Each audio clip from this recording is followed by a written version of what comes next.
ಇವತ್ತು ರಾ ಬನಾನಾ ಗೊಜ್ಜು ಹೇಗೆ ಮಾಡ್ಕೊಳ್ಳೋದು ಅಂತ ಹೇಳ್ಕೊಳ್ಳೋಣ. ಇದರಲ್ಲಿ ತುಂಬ ಹೆಲ್ತ್ ಬೆನಿಫಿಟ್ಸ್ ಇದೆ. ಇದು rich in potassium, zinc and ಇದು ಗಟ್ ಹೆಲ್ತ್ನ ತುಂಬ ಚೆನ್ನಾಗಿ ಇಂಪ್ರೂವ್ ಮಾಡುತ್ತೆ. ಡೈಜೆಸ್ಟಿವ್ ಸಿಸ್ಟಮ್ಗೆ ಒಳ್ಳೆಯದು.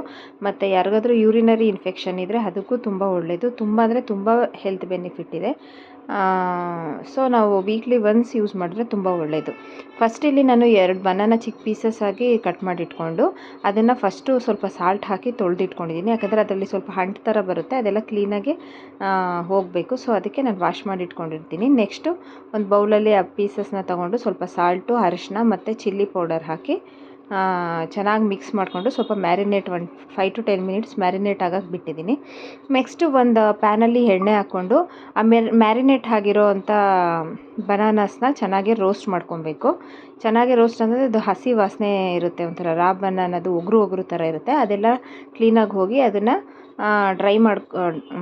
ಡ್ರೈ ರೋಸ್ಟ್ ಥರ ಮಾಡಿಕೊಂಡು ಒಂದು ಬೌಲಲ್ಲಿ ತೆಗೆದಿಟ್ಕೊಂಡಿದ್ದೀನಿ.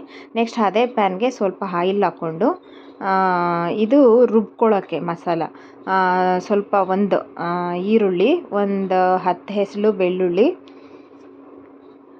ನೆಕ್ಸ್ಟು ಒಂದು 3 ಟೊಮ್ಯಾಟೋಸ್ನ ಹಾಕ್ಕೊಂಡು ಚೆನ್ನಾಗಿ ರೋಸ್ಟ್ ಮಾಡ್ಕೊತೀನಿ. ಅದೊಂದು ಸ್ವಲ್ಪ ಗೊಜ್ಜು ಥರ ಆಗಬೇಕು. ಆ ಥರ ಚೆನ್ನಾಗಿ ರೋಸ್ಟ್ ಮಾಡಿಕೊಂಡು ಅದನ್ನು ತಣ್ಣಗೆ ಆಗೋಕ್ಕೆ ಸ್ವಲ್ಪ ಬಿಡ್ತೀನಿ.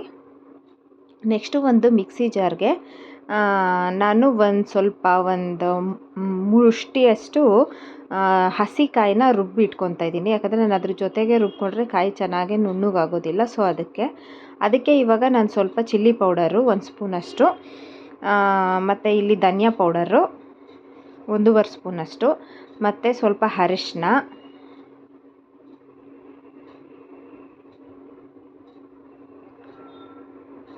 ಮತ್ತು ಅದು ರೋಸ್ಟ್ ಮಾಡ್ಕೊಂಡಿರ್ತೀವಲ್ಲ ಅದು, ಮತ್ತು ಸ್ವಲ್ಪ ಉಪ್ಪು, ಇಷ್ಟನ್ನು ಹಾಕ್ಕೊಂಡು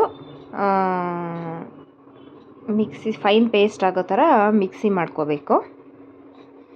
ಮಿಕ್ಸಿ ಮಾಡ್ಕೊಂಡು ಪಕ್ಕಕ್ಕೆ ಇಟ್ಕೊಳ್ಳಿ. ನೆಕ್ಸ್ಟು ಅದೇ ಪ್ಯಾನ್ಗೆ ಇನ್ನೊಂದು ಸ್ವಲ್ಪ ಆಯಿಲ್ ಹಾಕ್ಕೊಂಡು ಒಗ್ಗರಣೆ ಮಾಡ್ಕೋಬೇಕು. ಸ್ವಲ್ಪ ಸಾಸಿವೆ, ಜೀರಿಗೆ ಎಲ್ಲ ಹಾಕ್ಕೊಂಡು ಒಗ್ಗರಣೆ ಮಾಡ್ಕೋಬೇಕು. ಖಾರ ಎಲ್ಲ ಸ್ವಲ್ಪ ನೋಡ್ಕೊಂಡು ಹಾಕ್ಕೊಳ್ಳಿ, ಯಾಕಂದರೆ ನಾವು ಮ್ಯಾರಿನೇಟ್ ಮಾಡಬೇಕಾದ್ರೂ ಹಾಕಿರ್ತೀವಿ ಖಾರ, ಉಪ್ಪು, ಅರಿಶಿನ ಎಲ್ಲ. ಇವಾಗ ಸ್ವಲ್ಪ ರುಬ್ಕೊಳ್ಳೋಕ್ಕೂ ಹಾಕ್ಕೊಂಡಿದ್ದೀವಿ. ಸೊ ಅದರಿಂದ ಇದರಲ್ಲಿ ಸಾಸಿವೆ, ಜೀರಿಗೆ, ಸ್ವಲ್ಪ ಒಂದು ಈರುಳ್ಳಿ ಮತ್ತು ಒಂದು ಅಥವಾ 2 ಹಸಿಮೆಣ್ಸಿನ್ಕಾಯಿನ ಜಸ್ಟ್ ಸ್ಲಿಟ್ ಮಾಡಿ ಹಾಕ್ಕೊಂಡಿದ್ದೀನಿ. ನೆಕ್ಸ್ಟು ಸ್ವಲ್ಪ ಕರಿಬೇವು, ಇಷ್ಟು ಹಾಕ್ಕೊಂಡು ಚೆನ್ನಾಗಿ ಫ್ರೈ ಮಾಡಿಕೊಂಡು ನಾವೇನು ರುಬ್ಬಿಟ್ಕೊಂಡಿರ್ತೀವಲ್ಲ ಅದನ್ನು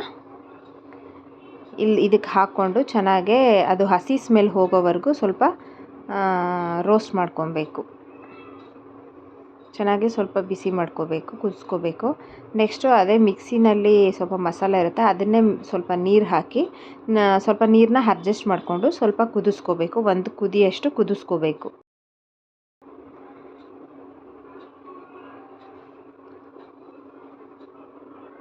ಚೆನ್ನಾಗಿ ಮಿಕ್ಸ್ ಮಾಡಿಕೊಂಡು ಒಂದು ಕುದಿಬೇಕು. ನೆಕ್ಸ್ಟು ಅದನ್ನ ತೆಗೆದು ನೋಡ್ಬೇಕಾದ್ರೆ ಕುದಿಬೇಕಾದ್ರೆ ಸ್ವಲ್ಪ ಹುಣಸೆಹಣ್ಣು ಹಾಕ್ಕೊಬೇಕು. ಹುಣಸೆಹಣ್ಣು ನೀವು ರೈಸ್ ಜೊತೆಗಾದರೆ ಮಾತ್ರ ಹುಣಸೆಹಣ್ಣು ಹಾಕ್ಕೊಳ್ಳಿ.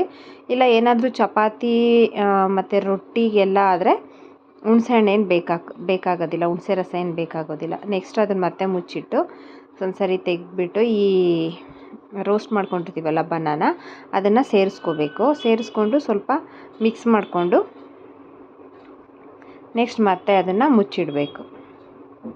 ಸ್ವಲ್ಪ ಕುದೀತಾ ಇರಬೇಕಾದ್ರೆ ನೀವು ಇಲ್ಲಿ ಬೇಕಾದರೆ ಖಾರ, ಉಪ್ಪು, ನೀರು ಎಲ್ಲ ನಿಮ್ಗೆ ಎಷ್ಟು ಬೇಕೋ, ಯಾವ ಕನ್ಸಿಸ್ಟೆನ್ಸಿ ಬೇಕೋ ಅದಕ್ಕೆ ನೀವು ಅಡ್ಜಸ್ಟ್ ಮಾಡಿಕೊಂಡು ಇವಾಗ ಹಾಕ್ಕೊಬೋದು. ನೋಡಿ ಇದೆಲ್ಲ ಚೆನ್ನಾಗೇ ಕುದ್ದು ಎಲ್ಲ ಚೆನ್ನಾಗಿ ಎಣ್ಣೆ ಬಿಟ್ಕೊಂಡಿದೆ. ಈ ಟೈಮಲ್ಲಿ ನೀವು ಸ್ವಲ್ಪ ಕೊತ್ತಂಬರಿ ಬೇಕಾದರೆ ಮೇಲೆ ಹಾಕ್ಕೊಬೋದು.